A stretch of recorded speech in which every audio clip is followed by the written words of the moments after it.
Bendiciones a todos ustedes. Vamos ler a palavra de Deus no livro de Efésios. Efésios capítulo 4, versículo 1 al versículo 16. Efésios capítulo 4, versículo 1 al 16.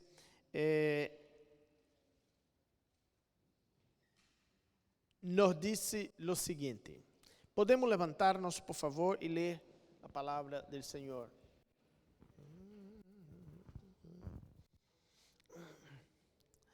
Qué bueno, qué bueno. Yo pues, preso en el Señor, os ruego que andéis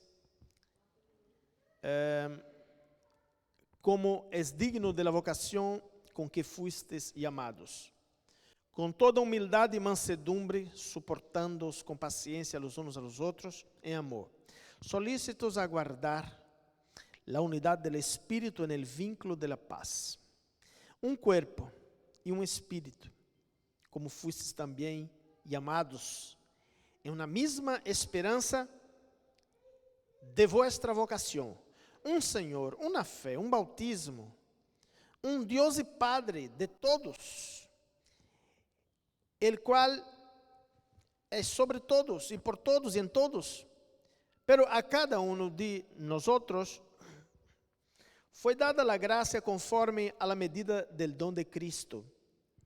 Por lo cual dice, subiendo a lo alto llevó cautiva la cautividad y dio dones a los hombres. Y eso de que subió, ¿qué es? Sino que también había descendido primero a las partes más bajas de la tierra. El que descendió es el mismo que también subió por encima de todos los cielos para llenarlo todo. E ele mesmo constituiu a uns apóstolos, a outros profetas, a outros evangelistas, a outros pastores e maestros, a fim de perfeccionar a los santos para a obra del ministerio, para a edificação del cuerpo de Cristo, hasta que todos lleguemos a la unidad de la fe y del conocimiento del Hijo de Dios, a un varón perfecto, a la medida de la estatura de la plenitud de Cristo, para que ya no seamos niños flutuantes, llevados por doquiera de todo viento de doctrina, con estratagema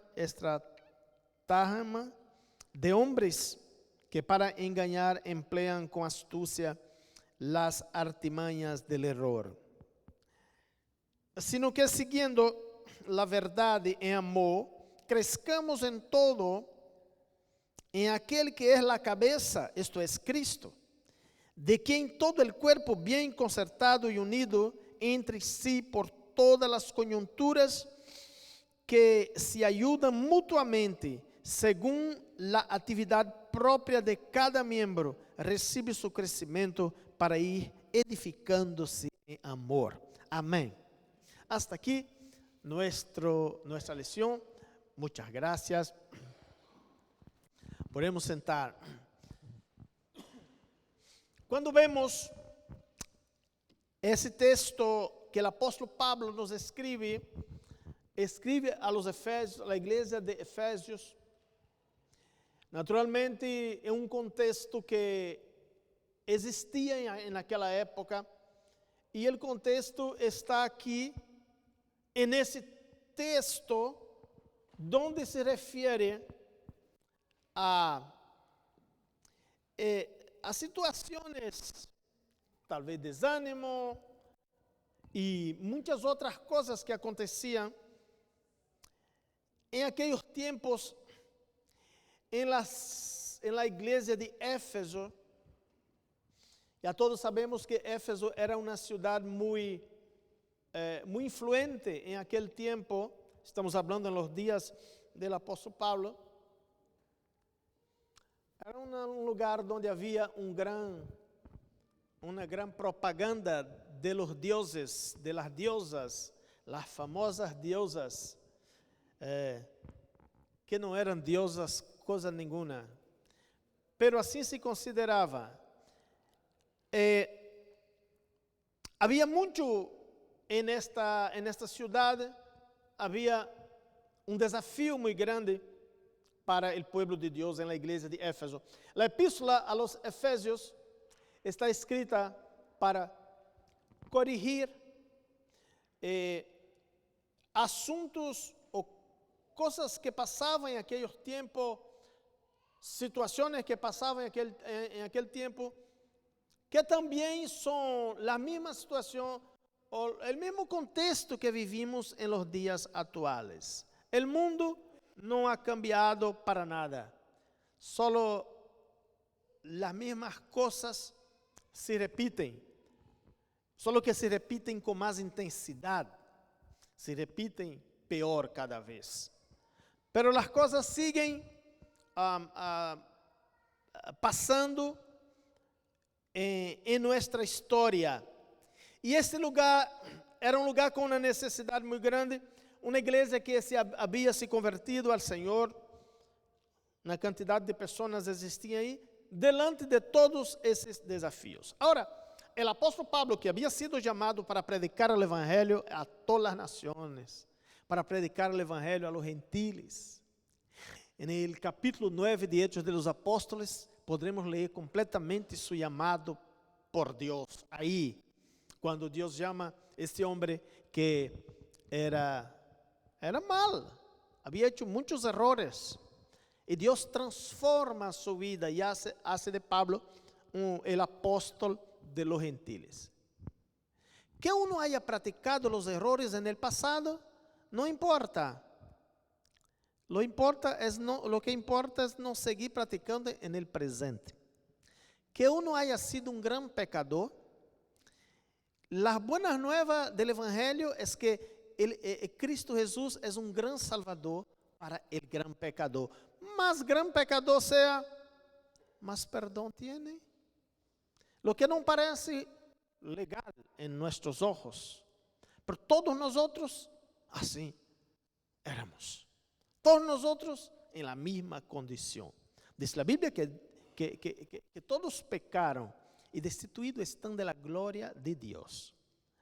Nada es por méritos, ninguna salvación es por mérito, todo es por gracia, escuché ali. Gracia, todo es por gracia, nada es por mérito. Assim que Pablo foi alcançado por el Senhor. E agora, também perseguido por el Evangelho, porque foi chamado, ele tuvo um chamado de Deus. E nesta lição, neste mensagem, estaremos dando ênfase ao propósito de nosso chamado. ¿Por que fomos chamados? Não estamos na igreja simplesmente para calentar os bancos, sino que estamos com um chamado. Não estamos na igreja solamente para ser parte de uma organização. Tuvimos um chamado precioso, um chamado especial de Deus. Deus nos ha chamado com um propósito. Mas esse propósito necessita seguir avançando e crescendo cada vez em nossa vida.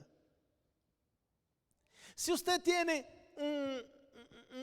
uma meta de estudar em alguma função, de ser um piloto de avião, por exemplo, lo que seja que você quer ser. Se não se mantém em la meta, nunca vai ser. Porque eu mesmo não vou entrar em um avião onde alguém está aí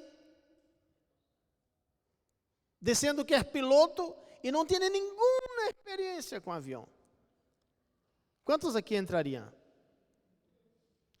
Você entra em um 747 de Amsterdã com destino a Aruba. Então, o piloto anuncia, os comissários de vuelo anunciam: atenção, senhores passageiros, estamos en el vuelo 2, 3, 4, não sei o que, de KLM. Vamos para KLM aqui, com destino a Aruba.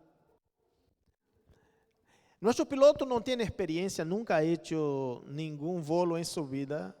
Mas começaram a reír já, não? Pero não se preocupem, chegaremos bem. Hermanos, não se quedará nadie dentro deste avião. Eu serei o primeiro a sair de uma vez. Porque depois que está aí arriba, El mecánico está en la tierra. Entonces, ya saben, no hay como salvarse.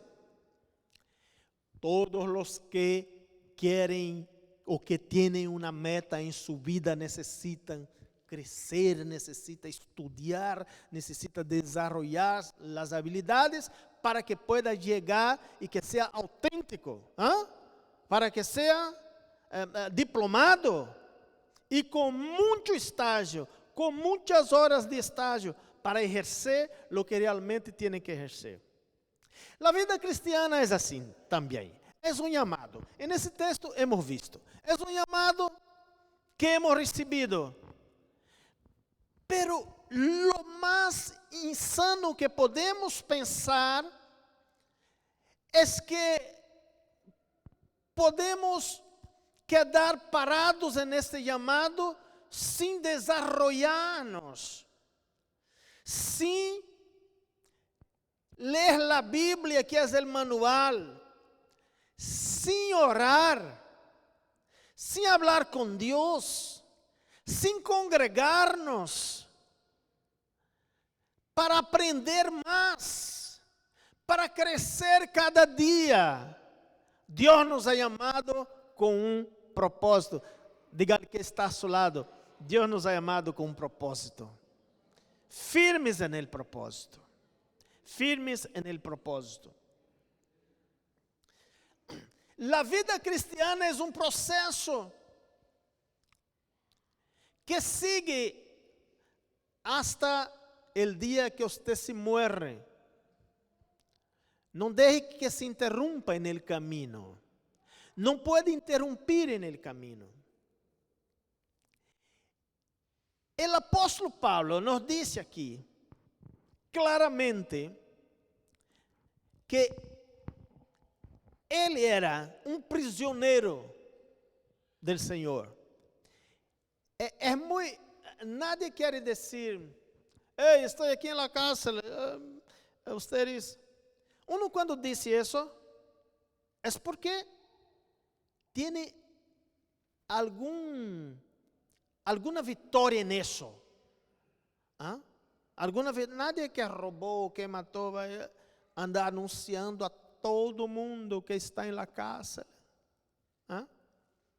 ¿Tiene vergüenza? A lo mejor no quiere que nadie sepa. Pero aquí vemos un hombre que escribe en la iglesia de Éfeso y dice, yo pues, el preso del Señor.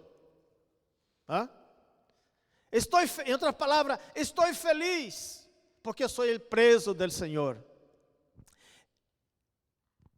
Tengo gozo en eso, tengo gozo en esas cadenas que tengo en las manos. Soy el preso del Señor. ¿Qué traía Pablo esta felicidad tan grande? ¿Sabe qué? El llamado que él había recibido en su vida. Que él consideraba ese llamado como más precioso que todo. Y siempre en sus epístolas, él dice, yo tengo que andar de manera que no salga del llamado. Que no pierda la mente del llamado. Aleluya. Y escribe a los hermanos y dice, ruego. Esa es una rogatoria. No hablo, en otras palabras, no hablo por hablar, sino que ruego. Hago una plegaria. El hombre está haciendo una plegaria con ruego que los hermanos no pierdan el ánimo, que sigan avanzando, que sigan creciendo, que sigan prosperando en el llamado que tuvieron para seguir a Jesucristo. Para seguir a Jesucristo.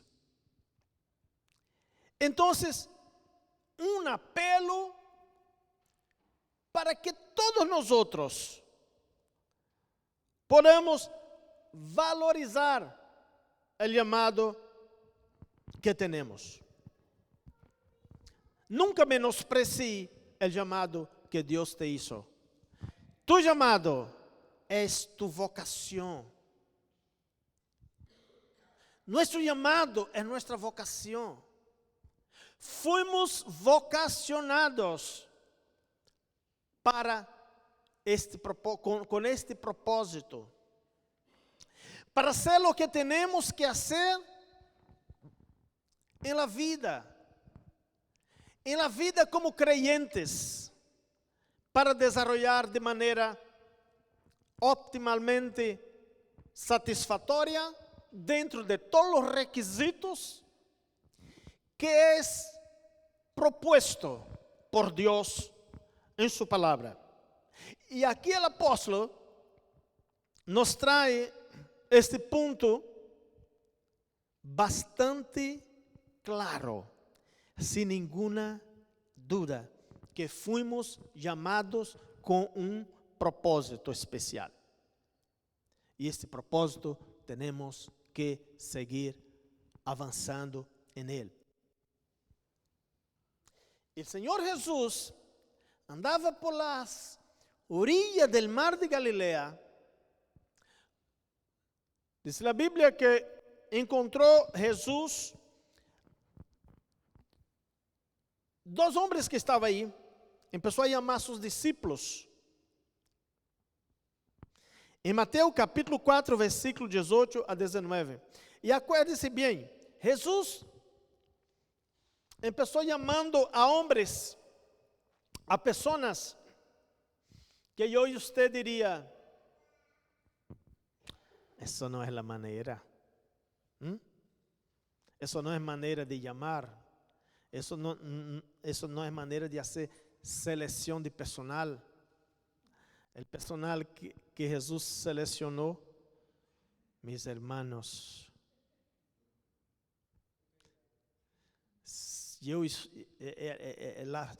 si nosotros con nuestras gafas del siglo XXI, poner esos personajes en una fila, empezar a decir, ¿y usted qué es? Un pescador. Pescador. Um pescador para ganhar o mundo para Cristo, para ser um movimento, aleluia, mais grande da história da humanidade.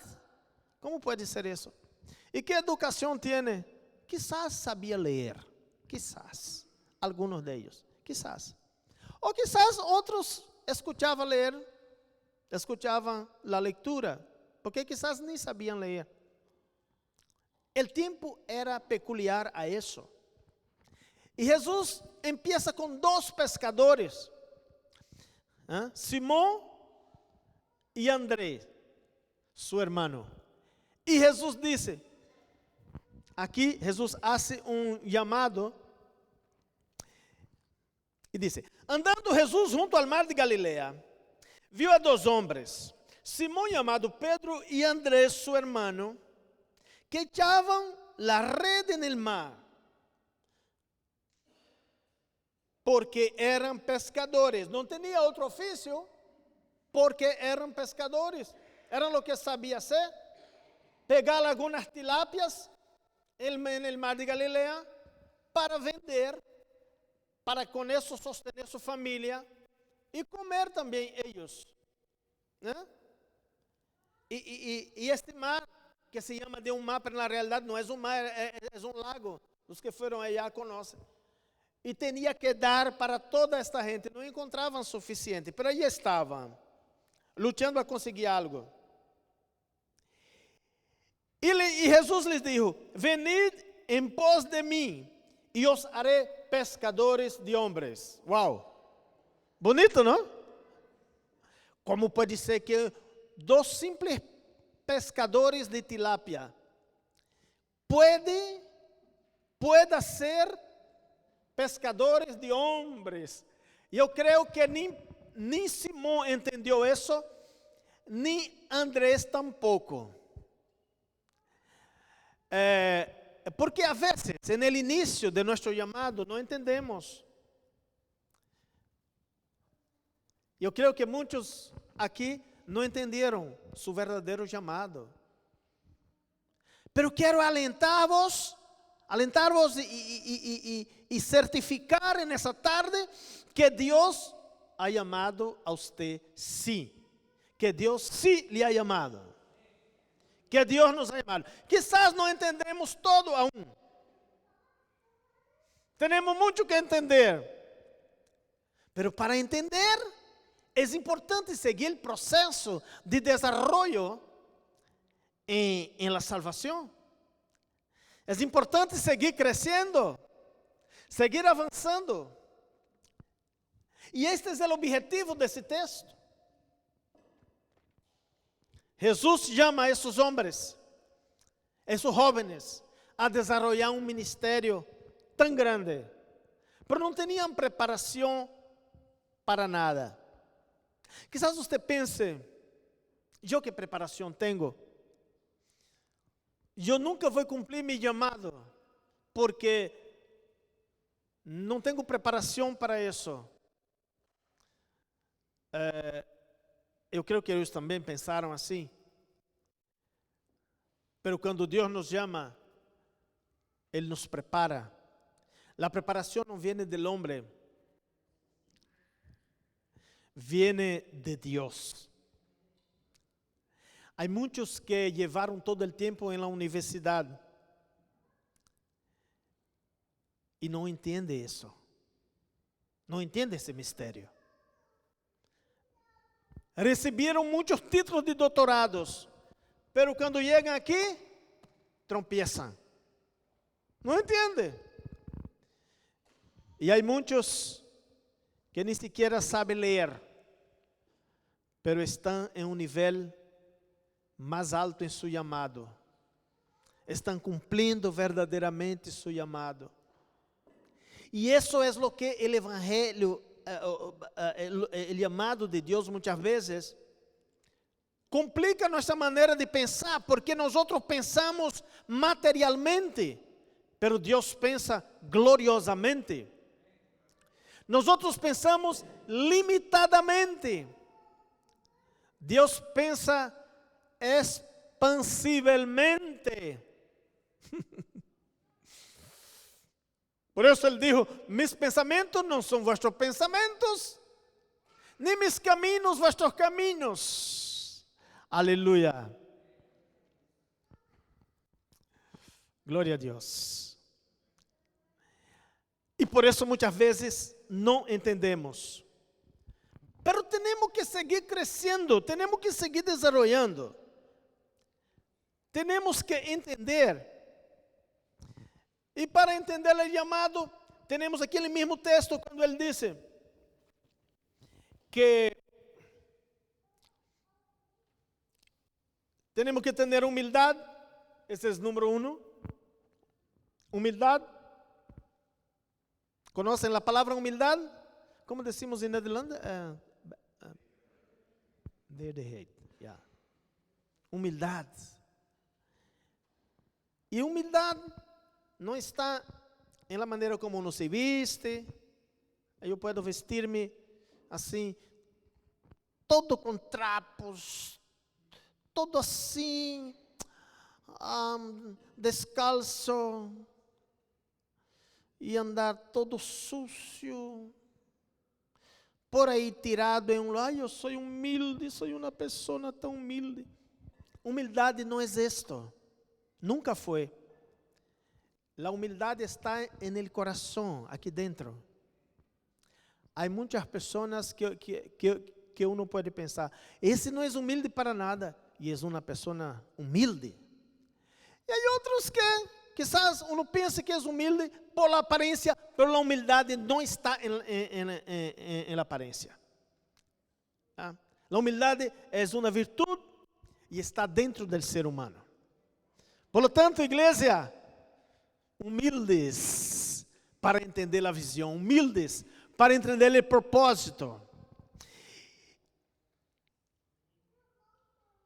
E o outro que o apóstolo traz aqui é a mansedumbre, que também andam quase juntos com a humildade.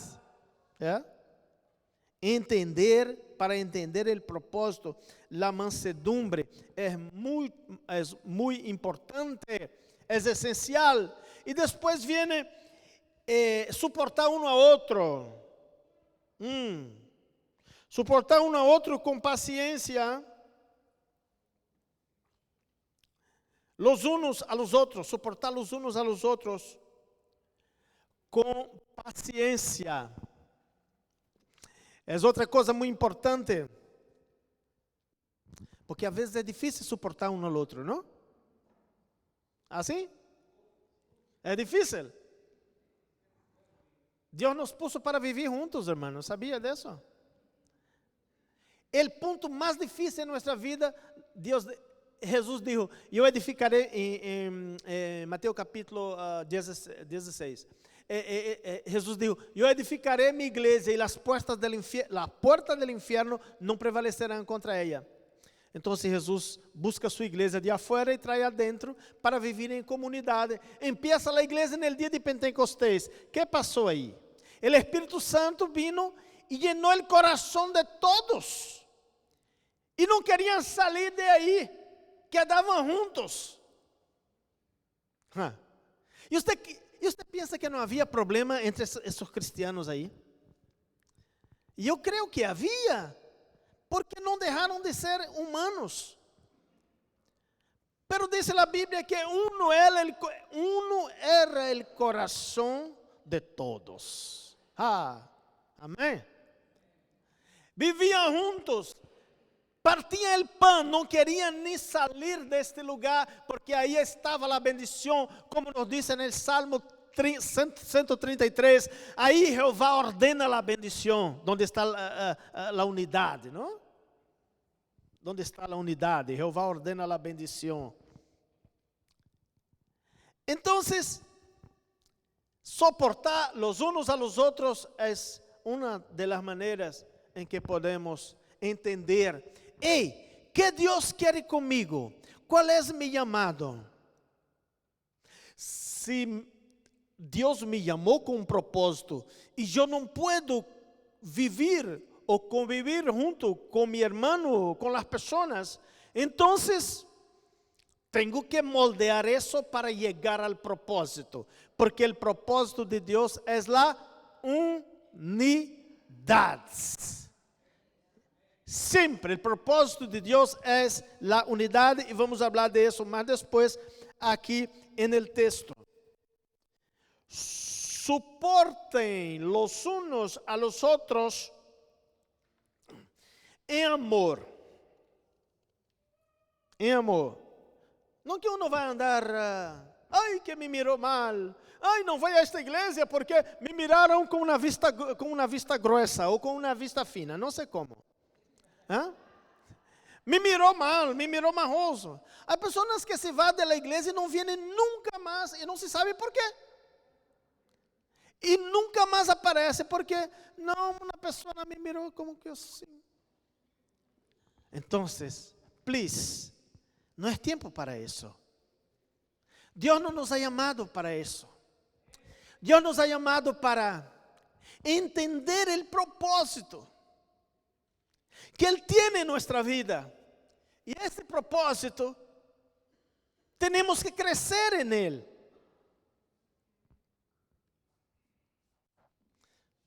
Y si no crecemos, no vamos a entender nunca. Vamos a ser como niños.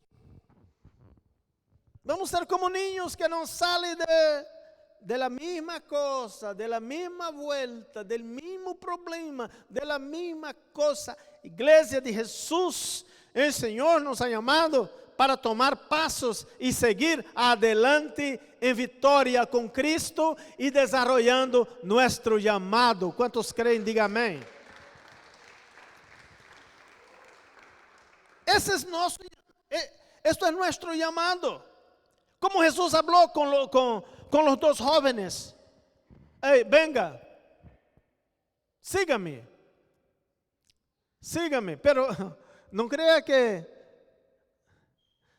vai andar por aí como passeando, sem motivação. Não, estão sendo chamados para ser pescadores de homem. Há pescadores aqui hoje? Pescadores de hombres, pescadores de almas para Cristo.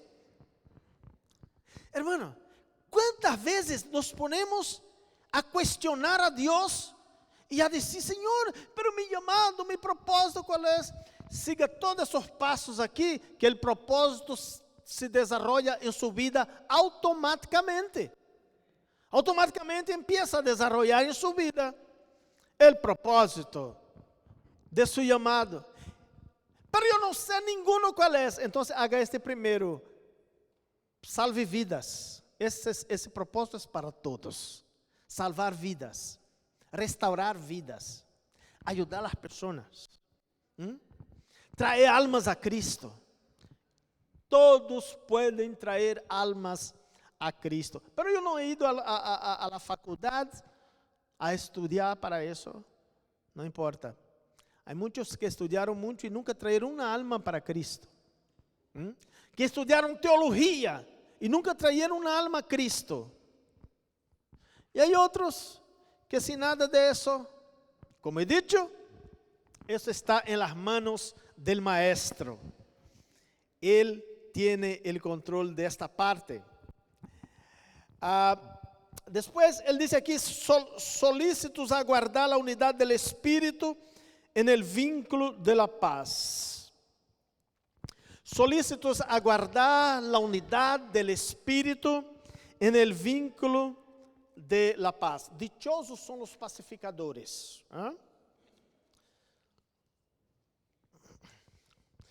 Uno de nuestros propósitos grande es mantener la paz con todos, guardar la unidad, ser pacificador. La paz es tan importante que hasta hay una organización en Noruega que da a uno el Premio Nobel de la Paz. Eso se da. Ahora dieron a una señora de Venezuela, ¿no? Eso se da a una persona que el comité hace el juicio y ve que es una persona que está luchando por la paz, que anda por la paz. Entonces, ser pacificador es algo sumamente importante para cada uno de nosotros. Ser pacificador evita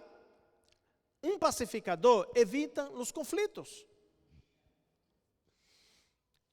Quantas vezes alguém chega a você e lhe conta uma história, e você escuta a história, nem sequer escuta completa, e faz todo o seu juízo, e empieza a dizer, es que mala que es esta gente, y usted tiene razón, bueno, tiene que,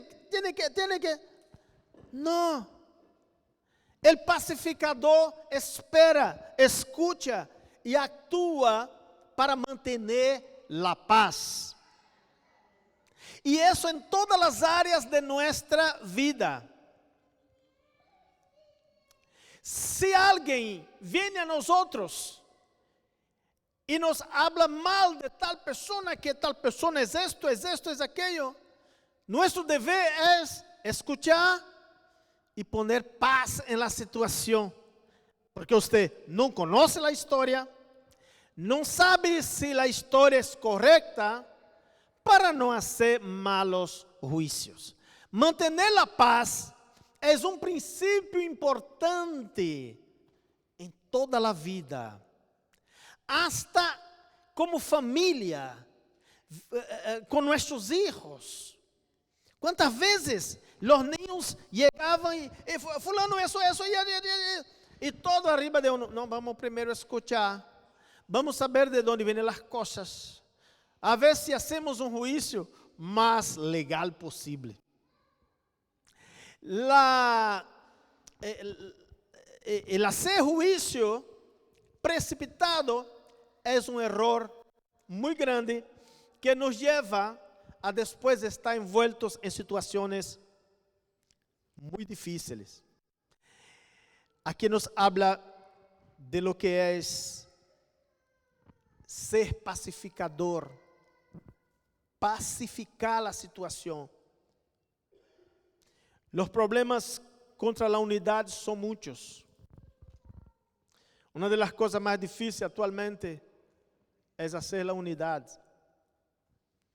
Vocês estão acompanhando muito bem o que é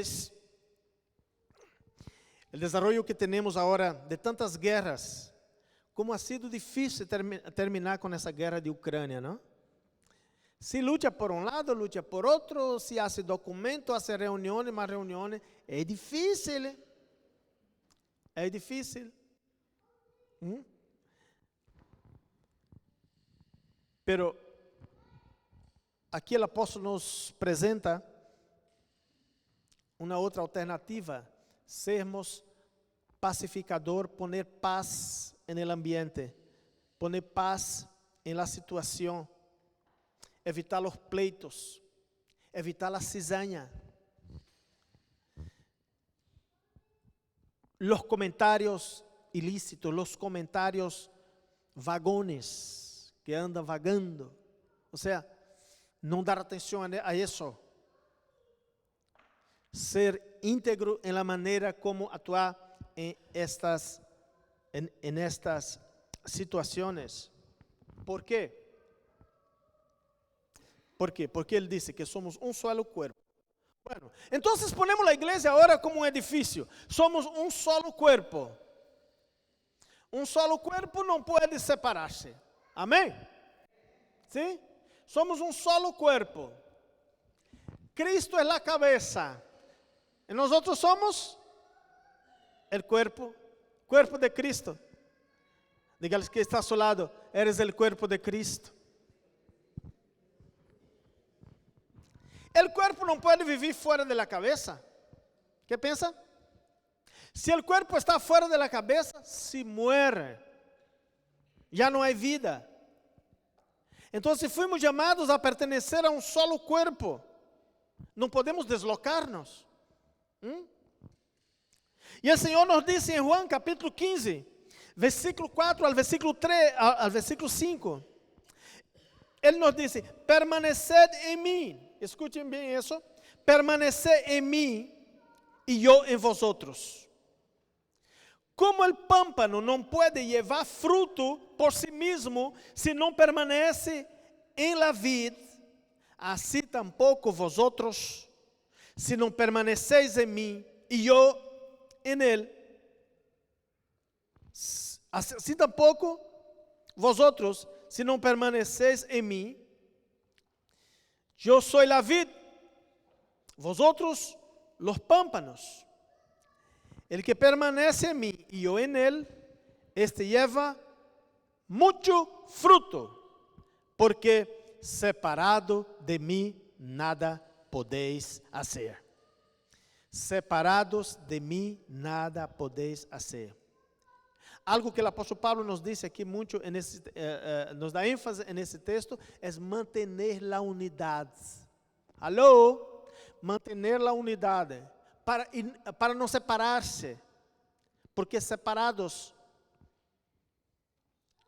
é um problema. Separados é um problema grande. Uma família separada é um problema. Todos perdem. Sim ou não? Deus não é Deus de separação. Deus é Deus de unidade. Deus é Deus de unidade. Nos ha unido el Senhor. Então, estamos recriados en Él como um solo cuerpo, que viene de um solo Espírito. ¿Qué Espírito? El Espírito Santo. Porque o mesmo Espírito Santo que hizo a obra em meu coração, hizo a obra em el coração de cada um. Uma sola esperança. A esperança que temos é única. Não temos esperanças diferentes, pois já que estamos em um solo cuerpo. Nossa esperança principal é a vida eterna, conforme Juan capítulo 6, versículo 47. Un solo Señor. Vea. Todo eso son los motivos por qué estamos juntos. Porque es un solo cuerpo, un solo espíritu, un solo Señor. Ajá. Amén. Hay cristianos que dicen, yo estoy muy bien con Dios. No, estoy muy malo con mi hermana. Estoy muy enojado con él. Ah, sí. Oh, ok. ¿Y por qué eso? No, muy malo. Es una persona malo, me hizo malo. Estoy malo con él. Ah, hermano, ¿y con Dios? ¿Cómo es? Con Dios sí, yo no tengo nada contra Dios. Con Dios yo estoy 100%. Entonces hay un equívoco ahí. O está bien con el hermano, o está bien con Dios. O está bien con Dios. Bueno, si está malo con el hermano, no está bien con Dios. Eso es claro, amén. Ahí no hay como decir, no, estoy bien con uno, pero no estoy con otro. Canid. Gloria a Dios. ¿Sí? Una esperanza sola. Un solo Señor. Una sola fe. Una sola fe. Y después él dice aquí, y un solo bautismo. Porque el bautismo es uno solo. Amén.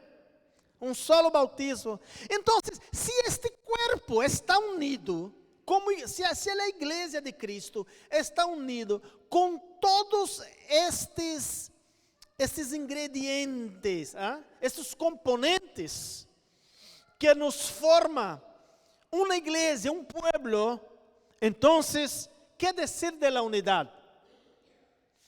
Que tenemos que luchar por la unidad en el vínculo de la paz. E finalmente, um solo Deus e Padre soberano sobre todos,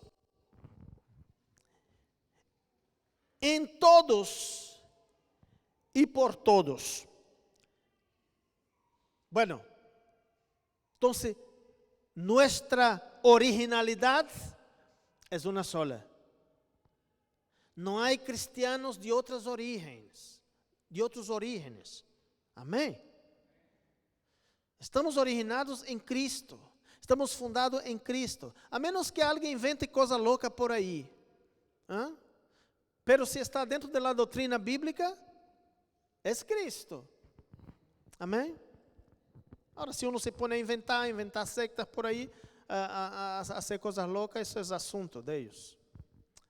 Pero a palavra de Deus está muito clara que estamos unidos em Cristo se estamos dentro desses requisitos.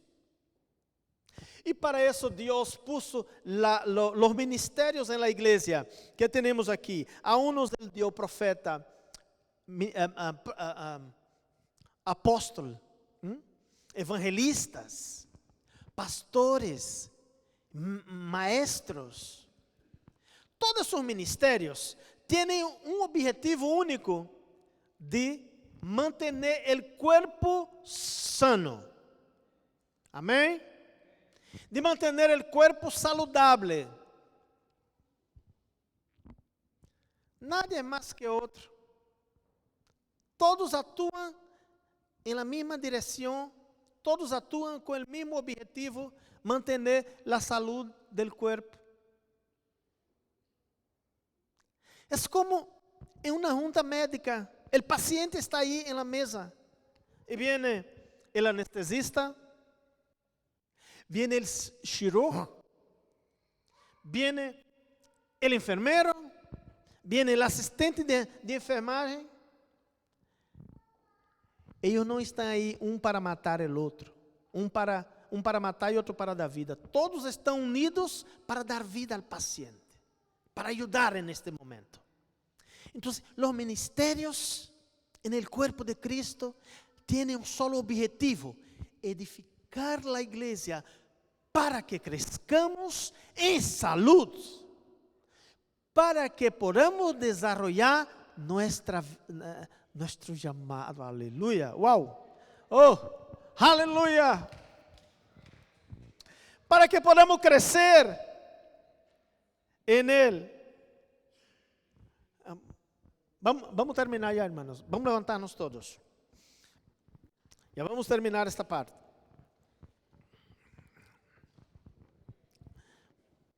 Agora, o versículo 14 nos diz, del mesmo texto nos diz, para que já não seamos ninhos flutuantes, llevados por doquiera, por todo vento de doutrina, por estratagemas de homens que para enganar emplean com astúcia las artimanhas del error. Oh, isso está claro, não?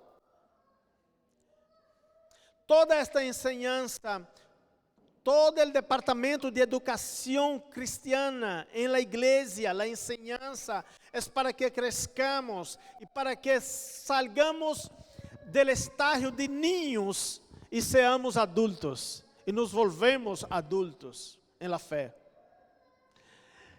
Y dice, para que no estén escuchando eventos de doutrina por doquiera, por qualquer parte.